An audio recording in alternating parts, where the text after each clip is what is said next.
Maglilibring sakay tayo. Hindi tayo maniningil ng ng bayad. Ito na, may mga nag-aabang na. Tiya tuloy ako, bahala na.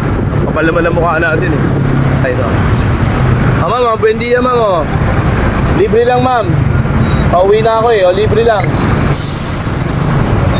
Walang pumapansin. Isa lang kailangan ko.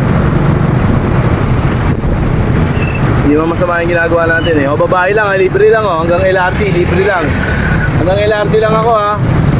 Babae lang, LRT lang ako. Mga nahihiya pa sila. LRT lang, tara, libre lang. Tara, teka lang, ha. Teka lang. Bigyan ka ng helmet, huwag ka muna subakay. Shoutout po na, ma'am. So yun, mga kaibigan, may naisip lang tayong content. Ayun, napaka-traffic niya, no. Hanggang dun sa dulo. Nandito tayo sa Buendia, sa dulo ng malapit sa EDSA. Buendia, EDSA, itong dulo na yan, no. Ngayon, may naisip ako, syempre, total pauwi na ako. Magcha-charity tayo. Maglilibring sakay tayo. Swerte, yung magiging makakasakay ko rito, yung magiging pakasakay ko rito. Basta, yun na yun. Napakapalad mo kung ikaw yung makakasakay dito. Kasi yung makakasakay dito, asawa ko lang. Hindi, joke lang. Yun. Ang pipili natin syempre babae. Nakakalambuta, yari tayo sa asawa natin yun. Basta babae lang. Syempre yung babae, mahirap. Alam naman natin yan. Ano tayo, baga tinatawag na na gentleman. Kaya sa babae tayo pipili para medyo makatulong tayo kahit konti, di ba? Okay, let's go. Wala nang cut-cut to. Kakakapalan natin yung mukha natin. Sigurado titignan tayo mula ulo hanggang paa para mag-alok tayo, di ba? Okay. Kita ba ang gulo? Kaya ayusin natin yung camera natin. Diyan sa Makati Hub, marami dyan eh. Yan. Para kita rin yung yan.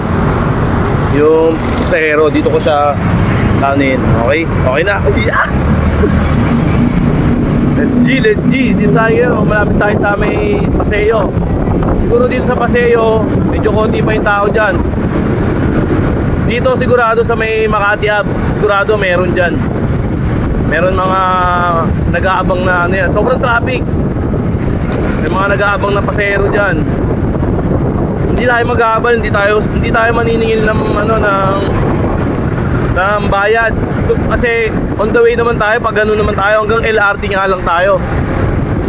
Hindi tayo maniningil kasi papauwi na rin naman tayo, galing tayong trabaho. Okay, naisip ko lang, bigla lang pumasok sa isip ko. Pero alam nyo ba, halugugin nyo tong page ko. Ganito yung ginagawa ko dati, babalik ko lang. Gantong content din ginagawa ko. Pasensya na kayo, yung mga content ko paiba-iba, eh malikot yung utak natin eh. Kaya ganun yung video natin, paiba-iba. Pero ito, sana itong video na to, sana makatulong to sa mga mananakay. Alam naman natin dito sa Metro Manila, napaka-traffic. Alam nyo yan, alam din ng mga mananakay yan. Sana yung mapipili natin, yung talagang deserve. Yung tipong ano itong ingay naman nito? Papansin. Oo, papansin oh. Kailangan palong-palo oh. Oh. Ako, yari.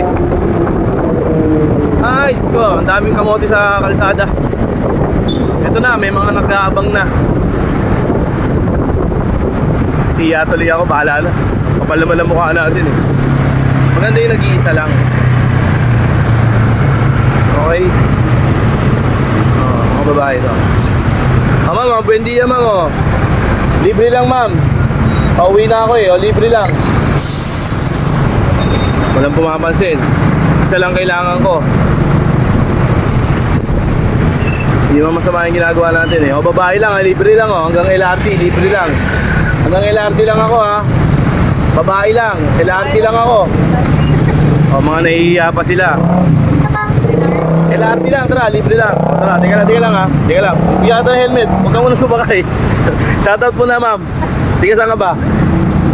Teka lang. Nag-vlog ka ba? Oo, ma'am. Pwede pa iyan eh. Hindi, pauwi na ako, ma'am eh. Siyempre para lang makatulong ako sa mga mananakay. Okay?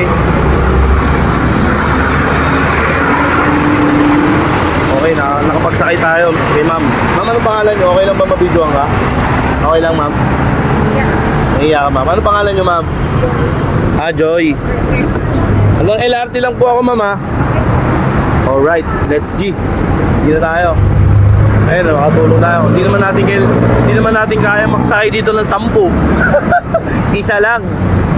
Kaya si ma'am, napakapalad ni ma'am na maano siya, yung malibre kahit pa paano, makagaan-gaan.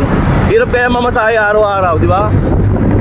Yung tipong masusugatan ka, syempre yung sinasahod mo sapat lang. Tapos araw-araw kang mamamasahe, tapos araw-araw ka rin matatraffic. Tulad ni ma'am. Ma'am, saan ka nauwi, ma'am? Oo, tiga Caloocan yung asawa ko, 10th Avenue. Saan sa Caloocan, ma'am? Besa, hindi ko alam yun ah. Hindi ako tiga Caloocan, asawa ko tiga Caloocan eh. Monumento. Kami 10th Avenue, yung asawa ko, Pisamora. Alright, shoutout mga tiga Pisamora. Geng geng. Shoutout sa mga nanonood dito sa page natin.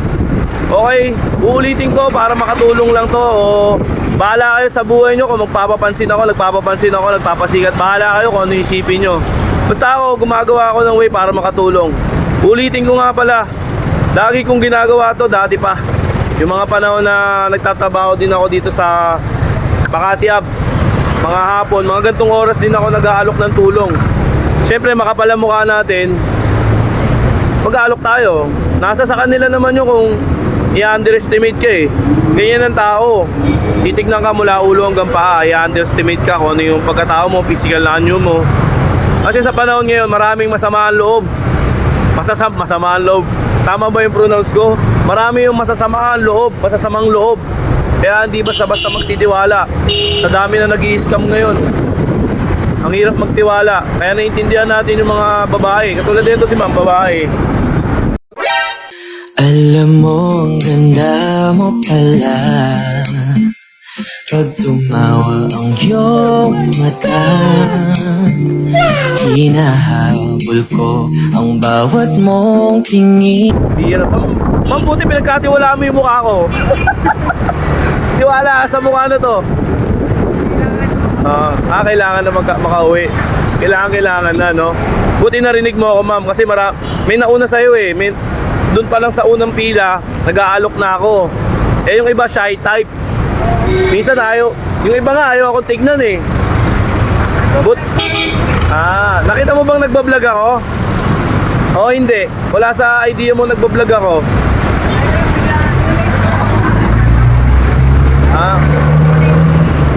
Nakita mo na yung video. Tsaka ka nagtiwala. Alangya ka, mama. Tsaka nagtiwala yung nagbablog ako. So ibig sabihin, kapag hindi ako nagbablog, di ka magtitiwala. Hindi, joke lang yun, mama.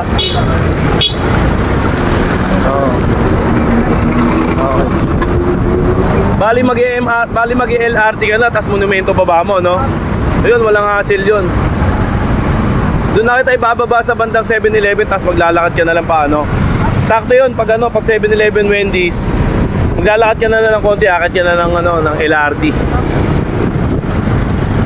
So yun mga kaibigan, ito isang lang to, kumbaga isang way lang to para yun nga, dahil sa mga kinukwento kong walang kakwenta-kwenta, papasalamat tayo kahit pa paano, pinagtitiwalaan tayo kahit gantong kapangit yung mukha natin.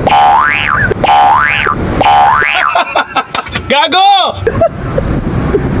Yun lang, kasi sayang yung pag-uwi ko. Ito na ako pauwi na ako Ulitin ko mga kaibigan, yung ginagawa akong ganito, kasi dati rin akong nagko-commute, nahahassle sa mga gantong ka-traffic. Kung makikita nyo yung traffic, ayan makikita nyo yung traffic na dinadaanan namin. Nakita nyo naman. Yung para sa motor, dinadaanan na rin ng 4 wheels. So saan kami dadaan, di ba?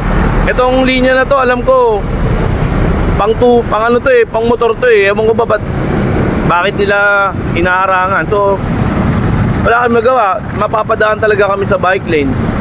Pero kung di naman hinarangan to, bakit pa kami dadaan sa bike lane, di ba? Oh, nakita nyo naman, baka mga pare ko ha. Ayan oh. Kung gaano ka traffic, di ba? Hindi natin maano yung camera eh, hindi natin mababalik ko yung camera kasi dire-diretso yung video na to eh. Pero kung makikita nyo sa likod ko, ang dami yan oh. Papakita ko sa inyo ha kung gaano karami yung nata-traffic ha. Oh, di ba? Good shit, di ba? Di ba? Oh. Kaya, napakaswerte ni ma'am. Palakpakan naman natin si ma'am. Palakpakan naman natin si ma'am. Napakapalad mo, ma'am. Destiny. Saktong-sakto doon. Siguro, alam mo kung pa dadaan ako, no? Siguro naramdaman mo yung aura ko na dadaan si kuya. May magbablog dito. Makakalibre ako ng sakay.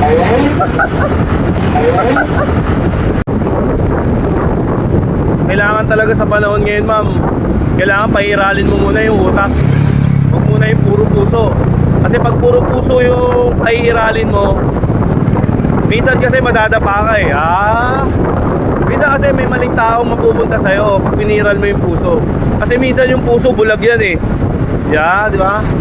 Kasi maraming babae o maraming lalaki na kapag na-in love, bulag eh. Hindi nila inintindi yung future, basta alam nila mahal nila yung tao. Di ba, te? Oh, yun nga. Kaya kailangan maging matalino ngayon. Sa panahon ngayon, kailangan maging matalino ka. Hindi basta-basta ka na lang. Kasi once na nagkaroon ka na ng pamilya, nagkaroon ka na ng anak, hindi mo na kayang ano yun yan eh, takasan. May obligasyon ka na eh. Siyempre ikaw, magulang ka, kayang butisin yung anak mo. Kahit walang iya yung tatay, siyempre aakapin mo na yun. Hindi naman sa paninira, no? Siyempre, pag nagpamilya ka na, lahat ng mga pangarap mo, gi-give up mo yan. Di ba? May responsibility ka na eh. Alam ka naman yung anak mo, iwanan mo. Puta ka na yan, hindi naman kakain ng damo yan. Oo. Kaya, maging matalino, wag mo yung maging mapusok. Okay lang na maging magmahal. Pwede yan. Pero wag kang bibigay. Vice yun ah. Ganun ang buhay. Dito tayo dadaan, mama. Baka sabihin mo, nililigaw kita. Inikot ko lang kasi traffic dun eh. Ilan kayo magkakapatid, ma'am? In-interview eh, no? 4 kayo. Ikaw yung panganay, ma'am. Ikaw pangalawa sa bunso. Yung dalawang kapatid mo, ayun. O, di ba nakikita mo yung sitwasyon, di ba? Kita mo. Alam mo na, kumbaga may knowledge ka na sa mga ganong sitwasyon, sa mga ganong senaryo. Kaya ako yung may anak ako, ma'am eh, babae. Bugbog sa ano yun. Hindi naman sa bugbog na sa suntok ha. Bugbog sa pangaral yun. Puro pangaral sa akin yun na huwag magmamadali. Hindi ko naman sinasabing bakit kasi yung sasabihin mo sa anak mo na tulungan mo kami pagkatapos mo mag-aaral. Wag. Hindi ganon. Pangit yung ganong way. Pag napagtapos ka, bahala ka na, di ba? Kung tutulungan mo yung magulang mo o hindi. Basta kami, masaya. Ang magulang kasi napakasaya na yan. Kapag nakapagtapos na ng pag-aaral ng mga kanilang anak, pwede na silang mamatay. Ganun ang mindset ng mga magulang. Kasi nga, palagay na sila na kumbaga sa kalapate, hindi na ano yan, kumbaga marunong na lumipad yan. Kumbaga, pag pinakawalan mo, hindi na babagsak yan para lumipad pa. Ako, ganun talaga. May mga magulang, may mga anak kasi. Oo, kasi may mga anak kasing alam mo yon, yung subhil. Yung wala naman kaming obligasyon, hindi naman namin obligasyon yung pagpapalamon sa inyo, pagpapakain sa inyo. May mga ganon, iba't iba ang sitwasyon talaga eh. Kaya ako, minumulat ko yung mga anak ko na matapos lang kayo, wag nyo na kami, okay na kami. Kahit hindi na kayo magsustento. Nasa sa inyo, di ba? Kung magsustentuhan nyo kami, maraming salamat. Kung hindi naman, mas okay lang din. At least yung obligasyon namin bilang isang magulang, na anuhan namin, kumbaga, nagampanan namin, di ba? Lalim na ng mga pag-uusapan namin, di ba? Sa haba-haba ng kwentuhan namin, di namin nalalaman, malapit na pala kami. Malapit na tayo, ma'am. Dito lang tayo dumaan sa Ingay naman dito. Malapit na tayo, ma'am. Dito na tayo sa service road. Kaya, ma'am, yun. Bilang isang magulang, kung nagpapayo ako kasi may anak akong babae. Pagbutihin mo. Abutin mo yung mga pangarap mo. Madali lang mag-asawa. Takila, sobrang saglit lang yan. Basic na basic yan. Pero yung bilis pa ng panahon. Pero yung opportunity, wala. Pag nalagpasan mo yan, wala na. Hindi mo na kaya ibalik yung kahapon. Kaya habang may opportunity ka, habang bata ka, habang malakas ka pa at nasa kabataan ka pa, i-grab mo ng i-grab basta maganda yung opportunity. Para naman sa future mo yan eh. Di ba? Ang hirap kaya mga labit pengi sa magulang habang buhay. Di ba? Mas maganda, ang sarap sa pakiramdam yung ikaw na mismo yung nag-aabot sa magulang mo. Di ba? O ma, magliwaliw ka, mag-mall ka. Oh, di ba? Punta ka ng Boracay, punta ka ng Palawan. Di ba? Ang sarap. Sana dito kita bababa mo para doon ka na lang. May akyatan dyan. Pwede naman na makinig dyan, di ba, ma'am? Okay. Tatabi lang natin na maayos. Alright. Dito ka, ma'am. Yan. Okay. Si ma'am, oh. Ating kakalawa ka niyan. Okay ba yung pagpapayo natin, ma'am? Alright. Okay, nakapagati tayo dito sa Buendia. Sa may LRT natin si ma'am. Okay, ma'am, pwede shoutout? Shoutout lang. Okay, shoutout, ma'am. Maraming salamat, ma'am. Mag-ingat ka. Muna na ako, ma'am. Okay. Okay. Pauwi na rin ako eh. So, ayun na nga. Natin na natin si ma'am. At ang haba ng kwentuhan. Sana sa lahat ng mga anak, mag-aaral kayo mabuti. At sana makikinig kayo sa payo ng mga magulang. Depende pala sa magulang yan. Iba't iba ang sitwasyon ng magulang. May mga tarantadong magulang din. Yung mga yung mga walang kwentang magulang, yung mga adik. Eksepto doon sa mga mabubuting magulang, kumpasan nyo kung ano yung mga kabutihan na binigay sa inyo ng mga magulang nyo. Uulitin ko, iba't iba ang sitwasyon ng mga magulang. Hindi laging mabait o hindi laging iba't iba. Kaya sa lahat ng mga anak na alam nyo kung ano yung paghihirap at sakripisyo ng mga magulang nyo, kumbasan nyo. Kasi walang hinangad ng mga magulang na matitino kundi mapabuti ang kanilang mga anak. Okay? Maraming salamat sa panonood nyo. And peace out mga kaibigan ko. Thank you!